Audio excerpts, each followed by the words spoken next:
굿모닝 데일리 지스. 오늘은 신명기 19장에서 22장 살펴보는데요.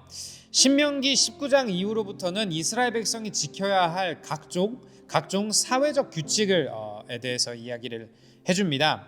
신학자들은 율법 가운데 이 부분을 시민법으로 분류하고도 하는데요. 살인, 성, 윤리, 혼인 등에 관한 규정, 이러한 다양한 주제들을 다루고 있습니다. 이렇게 이스라엘 공동체가 구체적으로 실천해야 하는 사항들을 오늘 본문은 저희들에게 가르쳐 줍니다. 하나님의 공동체는 삶의 현장에서 거룩과 순결을 지켜야 합니다. 그리고 이것을 지키기 위해 우리는 노력을 해야 합니다. 그럼 이것이 어떻게 가능해질까요? 우리가 우리의 삶 가운데 우리의 욕심이 아니라 무엇보다 하나님의 말씀을 우선에 두고 그 말씀을 따를 때 가능해집니다. 따라서 이러한 규정은 단순히 법이 아니라 하나님 백성답게 살기 위한 이 사회 속에서 하나님의 사회를 이루기 위한 지침이라고도 볼 수 있습니다. 오늘 본문 다 같이 읽어보도록 하겠습니다. 19장입니다. 주 당신들의 하나님이 당신들에게 주시기로 한 그 땅 거기에 살고 있는 원주민을 주 당신들의 하나님이 멸망시키시고 당신들이 그들을 쫓아내어 그 성읍과 집에서 살게 될 때에 당신들은 주 당신들의 하나님이 당신들에게 차지하라고 주신 땅에서 성읍 셋을 따로 구별하여 놓아야 합니다. 주 당신들의 하나님이 당신들에게 주신 땅을 세 영역으로 구분하여 길을 닦아 모든 살인자가 그곳으로 피신할 수 있게 하십시오. 살인자가 구별된 성읍으로 도피하여 살 수 있는 경우는 다음과 같습니다.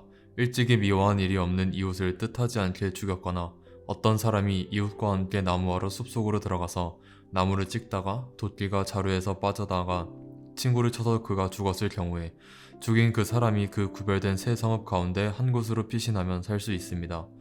도피성은 평소에 이웃을 미워한 일이 없는 사람이 실수로 이웃을 죽게 하였을 때에 자기의 생명을 구할 수 있는 곳이므로 그곳까지의 거리가 너무 멀면 피살자의 친척이 복수심에 불타서 살인자를 따라와서 죽일 터이니 거리가 너무 멀어서는 안 됩니다. 내가 새 성읍을 따로 떼어 놓으라고 당신들에게 명령한 이유가 바로 여기에 있습니다. 주 당신들의 하나님이 당신들의 조상에게 맹세하신 대로 당신들 땅의 경계를 넓혀주시고 당신들의 조상에게 약속한 모든 땅을 당신들에게 주실 때에는 또 내가 오늘 당신들에게 명하는 이 모든 명령을 당신들이 성심껏 지키고 주 당신들의 하나님을 사랑하며 그가 가르쳐 주신 길을 잘 따라갈 때에는 이 새 성읍 말고 또 다른 새 성읍을 구별해야 합니다. 그래야 주 당신들의 하나님이 당신들에게 유산으로 주신 땅에서는 죄 없는 사람이 살인죄를 지고 죽는 일이 없도록 하여야 합니다. 그러면 살인죄 때문에 당신들이 책임을 지는 일은 없을 것입니다. 그러나 어떤 사람이 그의 이웃을 미워하여서 해치려고 숨었다가 일어나 이웃을 덮쳐서 그 생명에 치명상을 입혀 죽게 하고 이 여러 성읍 가운데 한 곳으로 피신하면 그가 살던 성읍의 장로들이 사람을 보내어 그를 거리에서 붙잡아다가 복수자의 손에 넘겨주어 죽이게 하여야 합니다. 당신들은 그런 사람에게 동정을 베풀어서는 안 됩니다. 이스라엘 안에서 죄 없는 사람이 죽임을 당하는 일이 없어야만 당신들이 복을 받을 것입니다. 당신들은 주 하나님이 당신들에게 유산으로 주어 차지한 땅에서 이미 조상이 그어놓은 당신들 이웃의 경계선을 옮기지 마십시오. 어떤 잘못이나 어떤 범죄라도 한 사람의 증언만으로는 판정할 수 없습니다. 두세 사람의 증언이 있어야만 그 일을 확정할 수 있습니다. 남에게 죄를 뒤집어 씌우려는 나쁜 증인이 나타나면 소송을 하는 양쪽은 주님 앞에 나와 그 당시의 제사장들과 재판관 앞에 서서 재판을 받아야 합니다. 재판관들은 자세히 조사한 뒤에 그 증인이 그 이웃에게 거짓 증언을 한 것이 판명되거든 그 증인이 그 이웃을 해치려고 마음먹었던 대로 그 이웃에게 갚아주어야 합니다. 그래서 당신들 가운데서 그런 악의 뿌리를 뽑아야 합니다. 그러면 남은 사람들이 이 말을 듣고 두려워하여서 이런 악한 일을 하는 사람이 당신들 가운데서 다시는 생기지 않을 것입니다.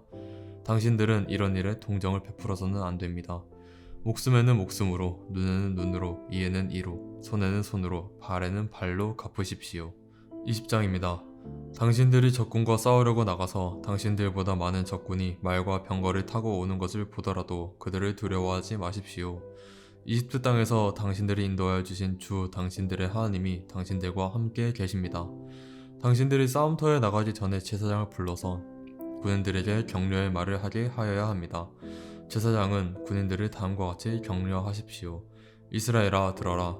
오늘 너희가 너희의 대적과 싸우러 나갈 때에 마음에 겁내지 말며 무서워하지 말며 당황하지 말며 그들 앞에서 떨지 말아라. 주 너희의 하나님은 너희와 함께 싸움터에 나가서 너희의 대적을 치시고 너희에게 승리를 주시는 분이시다. 그 다음에 장교들은 군인들에게 다음과 같이 지시하십시오. 너희 가운데 집을 짓고 준공식을 하지 못한 사람이 있으면 누구든지 집으로 돌아가거라. 그가 전사함으로써 다른 사람이 준공식을 하는 일이 없도록 하여라. 또 포도원을 만들어 놓고 아직 그 열매를 맛보지 못한 사람이 있으면 그런 사람도 누구든지 집으로 돌아가거라. 그가 전사함으로써 다른 사람이 그 열매를 맛보는 일이 없도록 하여라. 또 너희 가운데 여자와 약혼하고 아직 결혼하지 못한 사람이 있으면 그런 사람도 집으로 돌아가거라. 그가 전사함으로써 다른 사람이 그 여자와 결혼하는 일이 없도록 하여라. 장교들은 군인들에게 또 이렇게 지시하십시오.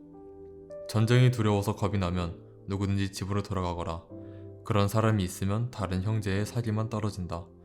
장교들이 군인들에게 이런 지시를 다 끝마치면 군인들 위에 지휘자를 임명하십시오. 당신들이 어떤 성읍에 가까이 가서 공격할 때에는 먼저 그 성읍의 평화를 청하십시오. 만일 그 성읍 백성이 평화 제의를 받아들이고 당신들에게 성문을 열거든 그 성 안에 있는 백성을 당신들의 노비로 삼고 당신들을 섬기게 하십시오. 그들이 당신들의 평화 제의를 거부하고 싸우러 나오거든 당신들은 그 성읍을 포위하고 공격하십시오. 주 당신들의 하나님이 그 성읍을 당신들의 손에 넘겨주셨으니 거리에 있는 남자는 모두 칼로 쳐서 죽이십시오. 여자들과 아이들과 가축과 그 밖에 성 안에 있는 모든 것은 전리품으로 가져도 됩니다. 당신들이 당신들의 대적에게서 빼앗은 것은 주 당신들의 하나님이 당신들에게 주신 것이니 당신들의 마음대로 먹고 쓸 수가 있습니다. 당신들의 주변 민족들의 성읍에 딸리지 아니한 당신들로부터 먼 거리에 있는 성읍들에도 이렇게 하여야 합니다. 그러나 주 당신들의 하나님이 당신들에게 유산으로 주신 땅에 있는 성읍을 점령하였을 때에는 숨쉬는 것은 하나도 살려두면 안 됩니다.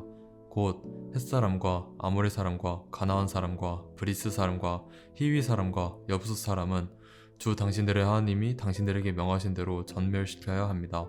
그렇지 않으면 그들이 그들의 신을 섬기는 온갖 역겨운 일을 당신들에게 가르쳐서 당신들이 주 당신들의 하나님께 죄를 짓게 할 것입니다.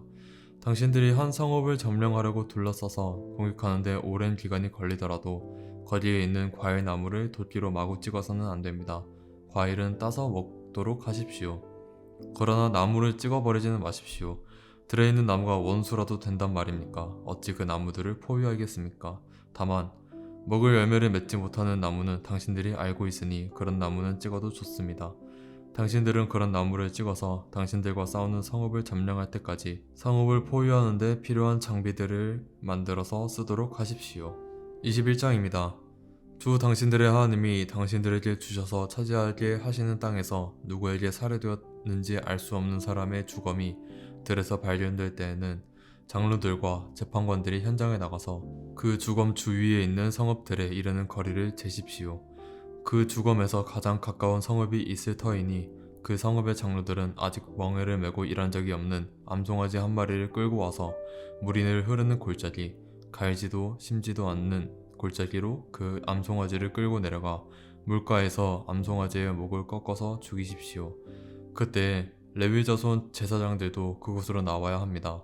그들은 주 당신들의 하나님이 선택하셔서 주님을 섬기며 주님의 이름으로 축복하는 직책을 맡은 사람으로서 모든 소송과 분쟁을 판결할 것입니다. 이때 피살자의 주검이 발견된 곳에서 가장 가까운 성읍의 장로들은 물가에서 목이 꺾인 암송아지 위에 냇물로 손을 씻고 아래와 같이 증언하십시오. 우리는 이 사람을 죽이지 않았고 이 사람이 살해되는 현장을 목격하지도 못하였습니다. 주님께서 속량하여 주신 주님의 백성 이스라엘의 죄를 사하여 주시고 주님의 백성 이스라엘 사람에게 무죄한 사람을 죽인 살인죄를 지우지 말아 주십시오. 이렇게 하면 그들은 살인의 책임을 벗게 됩니다. 이렇게 해서 당신들은 당신들에게 지워진 살인의 책임을 벗으십시오. 이렇게 하는 것은 주님께서 보시기에 옳은 일입니다. 당신들이 적군과 싸울 때에 주 당신들의 하나님이 적군을 당신들의 손에 넘겨주셔서 당신들이 그들을 사로잡았을 때에 그 포로들 가운데서 마음에 드는 아리따운 여자가 있으면 그를 아내로 삼아도 됩니다. 그 여자를 아내로 삼을 남자는 그 여자를 자기 집으로 데리고 가서 그 머리를 밀고 손톱을 깎고 잡혀올 때 입었던 포로의 옷을 벗게 하여야 합니다. 그리고 한 달 동안 집에 안에 있으면서 자기의 부모를 생각하면서 애곡하게 하여야 합니다. 그런 다음에라야 동침할 수 있습니다. 이렇게 하여 부부가 됩니다. 그 뒤에 그 여자가 더 이상 남편의 마음에 들지 않으면 그 여자의 마음대로 가게 하여야 하며 돈을 받고 팔아서는 안 됩니다. 남편이 그 역자를 욕보였으므로 종으로 팔아서는 안 됩니다. 어떤 사람에게 두 아내가 있는데 한 사람은 사랑을 받고 다른 한 사람은 사랑을 받지 못하다가 사랑받는 아내와 사랑받지 못하는 아내가 다 같이 아들을 낳았는데 맏아들이 사랑받지 못하는 아내의 아들일 경우에 남편이 자기의 재산을 아들에게 물려주는 날에 사랑받지 못하는 아내에게 난 맏아들을 제쳐놓고 사랑받는 아내의 아들에게 장자권을 줄 수는 없습니다. 반드시 사랑받지 못하는 아내의 아들을 맏아들로 인정하고 자기의 모든 재산에서 두 몫을 그에게 주어야 합니다. 그 아들은 정력의 첫 열매이기 때문에 맏아들의 권리가 그에게 있는 것입니다. 어떤 사람에게 아버지의 말이나 어머니의 말을 전혀 듣지 않고 반항만 하며 고집이 세어서 아무리 타일러도 듣지 않는 아들이 있거든 그 부모는 그 아들을 붙잡아 그 성읍의 장로들이 있는 성문 위에 회관으로 데리고 가서 그 성읍의 장로들에게 우리의 아들이 반항만 하고 고집이 세어서 우리의 말을 전혀 듣지 않습니다. 방탕한 데다가 술만 마십니다 하고 호소하십시오. 그러면 그 성읍의 모든 사람이 그를 돌로 쳐서 죽일 것입니다. 이렇게 하여서 당신들 가운데서 악을 뿌리 뽑아야 합니다. 그래야만 온 이스라엘이 그 일을 듣고 두려워할 것입니다. 죽을 죄를 지어서 처형된 사람의 주검은 나무에 매달아 두어야 합니다. 그러나 당신들은 그 주검을 나무에 매달아 둔 채로 밤을 지내지 말고 그날로 묻으십시오. 나무에 달린 사람은 하나님께 저주를 받은 사람이기 때문입니다. 당신들은 주 당신들의 하나님이 당신들에게 유산으로 준 땅을 더럽혀서는 안 됩니다. 22장입니다. 당신들은 길 잃은 이웃의 소나 양을 보거든 못 본 채 하지 말고 반드시 끌어다가 그 이웃에게 돌려주어야 합니다. 또 당신들은 그 이웃이 가까이에 있지 않거나 누구인지 알지 못한다 해도 그 짐승을 당신들의 집에 끌어다 두었다가 그 주인이 찾을 때에 돌려주어야 합니다. 나귀도 그렇게 하고 옷도 그렇게 하십시오. 그 밖에도 이웃이 잃은 것이 무엇이든지 당신들이 발견하거든 그렇게 하고 못 본 채 하지 마십시오. 이웃의 나귀나 소가 길에 쓰러져 있는 것을 보거든 못 본 채 하지 마십시오. 당신들은 반드시 그 이웃을 도와 그것을 일으켜 주어야 합니다. 여자는 남자의 옷을 입지 말고 남자는 여자의 옷을 입지 마십시오. 주 당신들의 하나님은 이렇게 하는 사람을 싫어하십니다. 당신들은 길을 가다가 어떤 나무에서나 땅에서 어미새가 새끼나 알을 품고 있는 것을 만나거든 새끼를 품은 어미를 잡지 마십시오. 어미새는 반드시 날려보내야 합니다. 그 새끼는 잡아도 됩니다. 그래야만 당신들이 복을 받고 오래 살 것입니다. 당신들은 집을 새로 지을 때 지붕의 난간을 만들어야 합니다. 그렇게 하면 사람이 떨어져도 그 살인죄를 당신들 집에 지우지 않을 것입니다. 당신들은 포도나무 사이사이에 다른 씨를 뿌리지 마십시오. 그렇게 하면 씨를 뿌려서 거둔 곡식도 포도도 성물이 되어 먹지 못합니다. 당신들은 소와 나귀에게 한 멍에를 메워 밭을 갈지 마십시오. 당신들은 양털과 무명실을 함께 섞어서 짠 옷을 입지 마십시오. 당신들은 당신들이 입은 겉옷 자락 내 귀퉁이에 술을 달아야 합니다. 어떤 남자가 여자를 아내로 맞아 동침한 뒤에 그 여자가 미워져서 이 여자를 아내로 맞아 가까이 하여 보았더니 처녀가 아니었다 하고 비방하며 누명을 씌워 소문을 퍼뜨렸을 때에 그 여자의 부모는 그 여자가 처녀임을 증명하는 증거물을 가지고 성문 위에 회관에 있는 그 성읍의 장로들에게 가십시오. 그 여자의 아버지는 장로들에게 이렇게 말하여야 합니다. 내 딸을 이 사람에게 아내로 주었더니 그가 내 딸을 미워하며 내 딸이 처녀가 아니었다고 비방하였습니다. 그러나 이것이 내 딸이 처녀임을 증명하는 표입니다. 그리고 그 성읍의 장로들 앞에 그 자리옷을 펴 보이십시오. 그러면 그 성읍의 장로들은 그 남자를 붙잡아 때린 뒤에 이스라엘 처녀에게 누명을 씌운 대가로 그 남자에게서 벌금으로 은 100세겔을 받아서 그 여자의 아버지에게 주십시오. 그 여자는 계속하여 그의 아내가 되고 그는 평생 그 여자를 내보낼 수 없습니다. 그의 주장이 참되어서 그 여자가 처녀임이 증명되지 않거든 그 여자를 그 아버지의 집문 앞에 끌어내고 그 성읍의 사람들은 그 여자를 돌로 쳐서 죽이십시오. 그 여자가 자기 아버지 집에 있을 때에 음행을 하여 이스라엘 안에서 수치스러운 일을 하였기 때문입니다. 그러므로 당신들은 당신들 가운데서 이런 악의 뿌리를 뽑아야 합니다. 어떤 남자가 남의 아내와 정을 통하다가 들켰을 때에는 정을 통한 남자와 여자를 다 죽여서 이스라엘에서 이런 악의 뿌리를 뽑아야 합니다.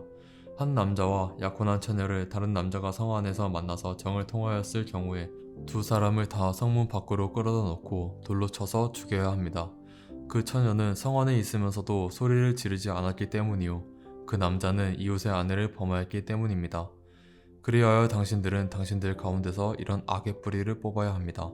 어떤 남자와 약혼한 처녀를 다른 남자가 들에서 만나서 욕을 보였을 때에는 욕을 보인 그 남자만 죽이십시오. 그 처녀에게는 아무 벌도 주지 마십시오. 그 여자에게는 죽일 만한 죄가 없습니다. 욕을 보인 남자의 경우는 사람이 이웃을 해치려고 일어나 그 이웃을 살해한 것이나 마찬가지입니다. 그 처녀는 들에서 그 남자를 만났으므로 약혼한 그 처녀가 소리를 질렀도 구하여 줄 사람이 없었을 것입니다. 어떤 남자가 약혼하지 않은 처녀에게 욕을 보이다가 두 사람이 다 붙잡혔을 때에는 그 남자는 그 처녀의 아버지에게 은 50세겔을 지불해야 합니다. 그리고 그 여자에게 욕을 보인 대가로 그 여자는 그의 아내가 되고 그는 평생 동안 그 여자와 이혼할 수 없습니다. 아무도 자기 아버지의 아내를 취하지 못하며 그 어느 누구도 아버지의 아내와 동침하지 못합니다. 적용 질문 시간입니다. 오늘 말씀에서 발견되는 하나님의 성품과 은혜는 무엇인가요? 오늘 나온 시민법 중에 무엇이 가장 기억에 남나요? 왜 그런가요? 나는 하나님의 말씀을 우선으로 두고 삶에 적용하고 있나요? 지금 말씀으로 바로잡아야 하는 삶의 부분은 무엇인가요? 오늘 하나님이 원하시는 결단과 회개는 무엇인가요? 시간 다 같이 기도하겠습니다. 주님 감사합니다. 우리를 은혜로 하나님 나라의 백성으로 또한 하나님 나라의 시민으로 불러주셔서 감사합니다. 우리의 삶의 모든 부분이 우리의 삶의 모든 영역이 이 하나님 나라 백성답게 살아가는 우리 모두 되기를 소망합니다. 우리가 말씀을 우선시하고 말씀대로 살아갈 수 있도록 성령님 우리 마음 가운데 예수님을 향한 사랑과 또한 순종할 수 있는 힘을 허락하여 주세요. 모든 것 예수님의 이름으로 기도하였습니다. 아멘. Embrace Jesus, embrace people.